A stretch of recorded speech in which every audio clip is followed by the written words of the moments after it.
que se paren aquí. Es que tapan la presentación, po. Pero los jueces no lo ven. ¿Se pueden parar aquí? Okay. All right. Hey, everybody, stand up here. The boss says. Okay. All right. A big applause for Clara Intelligence. Come on, guys. Thank you. Hello. Hi, everyone. Remember about the music for tomorrow. Okay. Go. Hi, my name is Daniel Riquelme, and I am the developer of Clara Intelligence. And we provide the best sales intelligence to wholesalers in the retail industry. Today, I would like to show you a little bit of my application and what are the benefits to our clients. Here, for example, you can easily see how your sales are going in all of the retail stores where your products are. If you detect a problem, you can click on any of the stores to get a detail by store. For example, here Alameda doesn't have any sales this week. If that's a problem for you, you can click it and take a look at the product data in detail for that store. And if there is something suspicious, you can click any of the products and get further details and compare with other stores. And perhaps you can take a look at the picture of that store and see what's really going on. In this case, there are no computers left, so that's why there's no sales.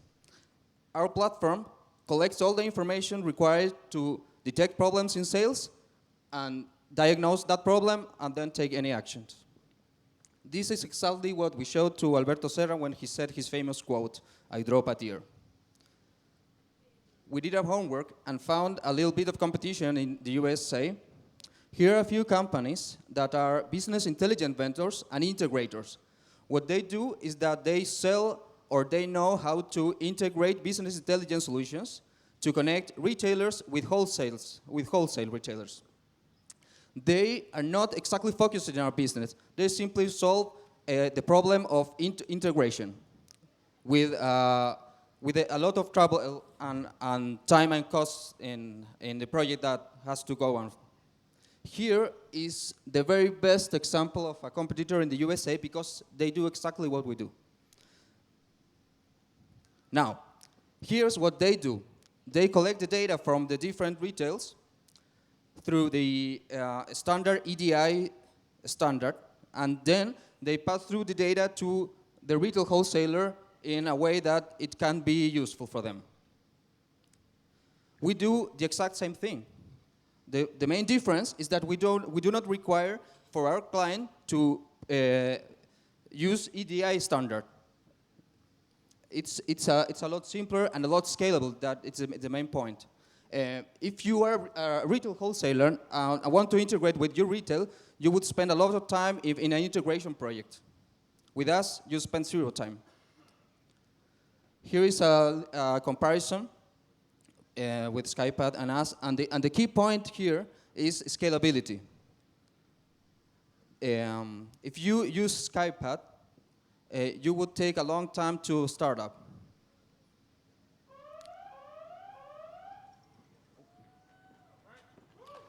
Thank you very much. Any questions?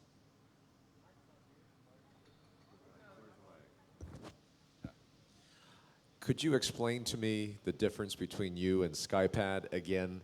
Yes. And pretend I'm 5 years old. Of course. With us, you would log on to our platform and start the setup process, and you will be done by the end of the day, with all the setup done and online and working and collecting data. With SkyPad, you would take a few months because you require a consultant and a developer and to sign contract with the different retailers to engage in an EDI contract. How long has SkyPad been in the market? Well, I have a lot of questions, same as you, about SkyPad. In fact, I'm talking with them. I'm asking them for information. I'm trying to make them think I'm a possible client. And it's a very small company. They have 20 clients. They don't have investors, as far as I know. They don't have any public information related to that.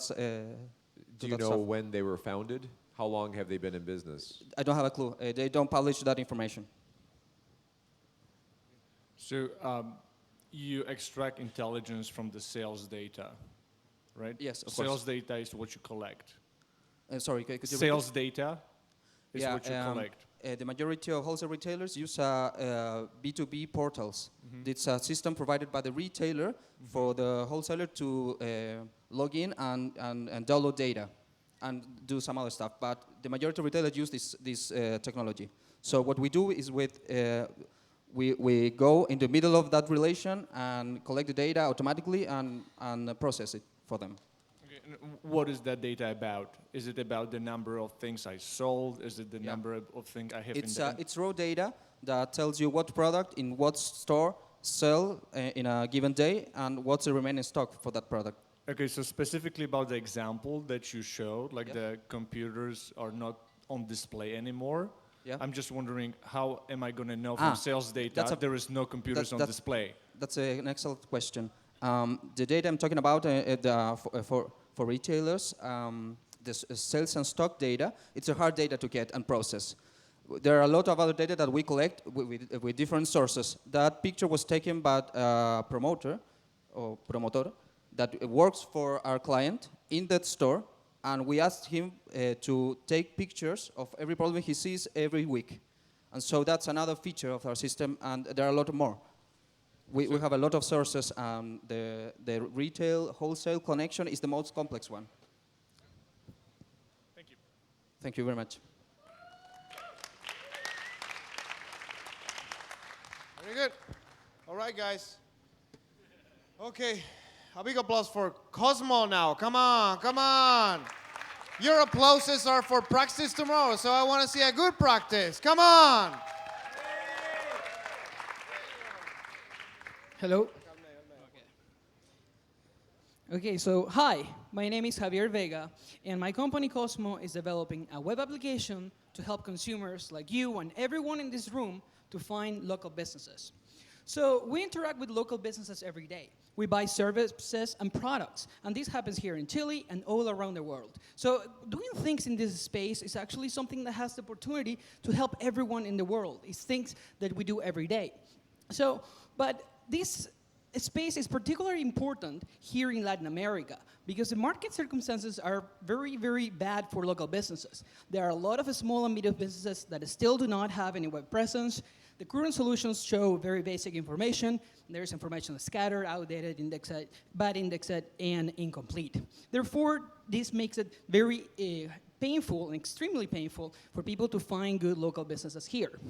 So our company has the following solution. First is to provide a platform in which businesses can have a very, very rich profile with a lot of information about them. You see, we want to help people to get fat, eating more donuts, you know?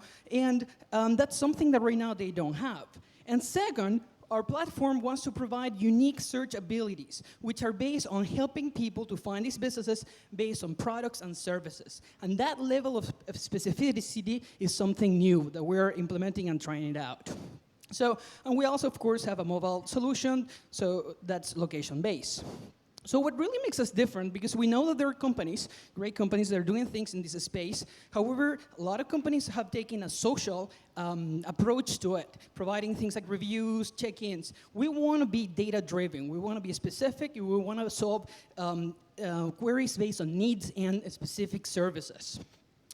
However, what we want to do is not something easy. It's rather hard. We have had to work hard to figure out our search algorithms, and gathering the data to make this happen is something that's time-consuming and requires deep engagement in the cities. So we consider these to be barriers to entry for potential competitors. Our business model is to get businesses online for free and charge them a fee to upgrade the profiles and unlock features. And later on, we plan to include e-commerce features to allow these local businesses to sell products and services online. That's where we believe where the biggest business opportunity is at. Our customer acquisition model is to engage directly with businesses, with local businesses, to get critical mass, and then hope for the snowball effect in which everybody is going to want to be in our platform. Now, what's important about local businesses is that local businesses want to be everywhere. So they want to be in Yelp, they want to be in Facebook, they want to be in Google, and they will want to be in our platform as well because they're not exclusive. They want to reach as many people as they can. Our team is made of 3 software engineers. 2 of us have degrees from UCLA and have lots of years of experience in the industry. We have graduated from the Founders Institute in Silicon Valley in San Francisco chapter, and we're working with a UCLA professor that's helping us with our algorithms as well with other mentors from the FI. Thank you.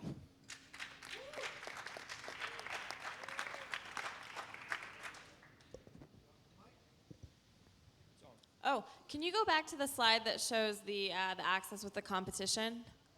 I didn't get, okay, hang on. So I think for at least the Americans here are most familiar with Yelp. So we're saying that Yelp is really focused on just reviews, but it's not need driven. I guess my confusion here is that I think that so first of all, I think it's the biggest competition outside of this market, right? Which I think we agree on. But I'm trying to figure out, I could put Yelp all the way at the top and say that it's a need driven, I have a need for reviews, right? Like it's a need for, I don't know, I need to get my, I don't know, like a plumber or something, right? That's very need driven. So I don't know that that's the right spot to be there, especially if I think that you're competing with them. So I'm trying to understand this.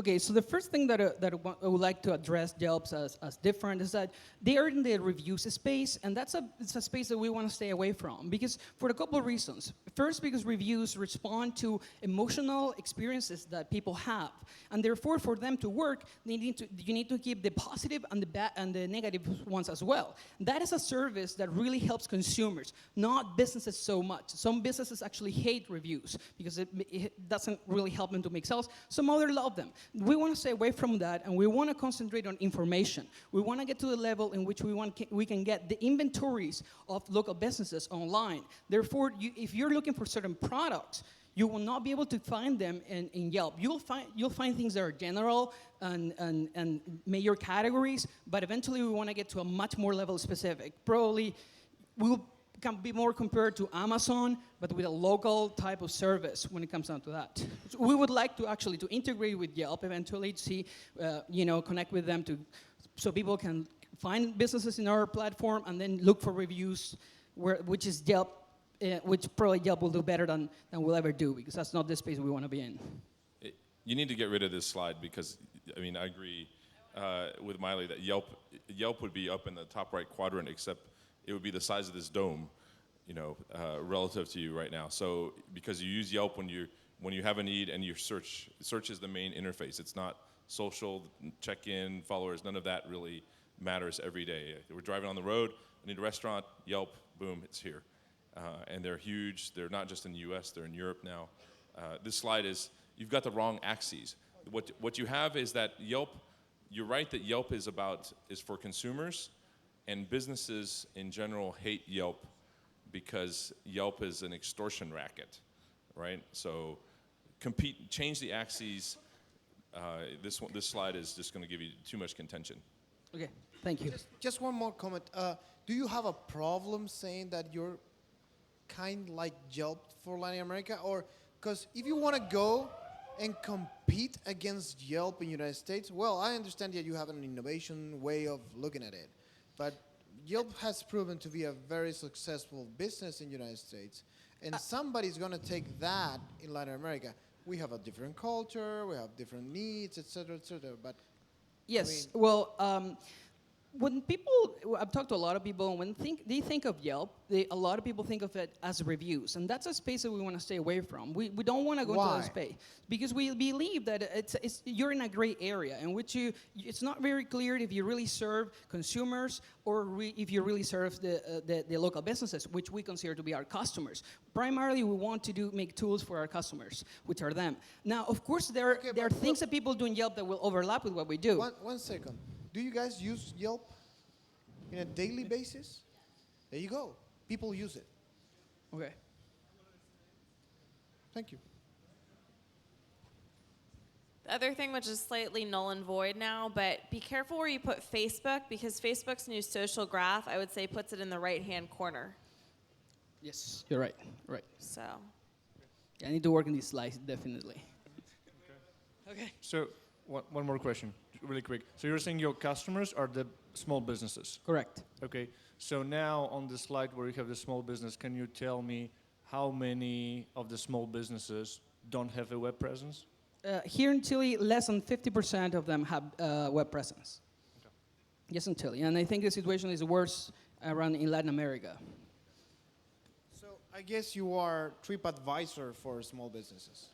To some degree, yes, we do things that you could do, but maybe not so much about trips, but local search. That's what I mean. Okay, thank you very much. Thank you. Thank you, Javier.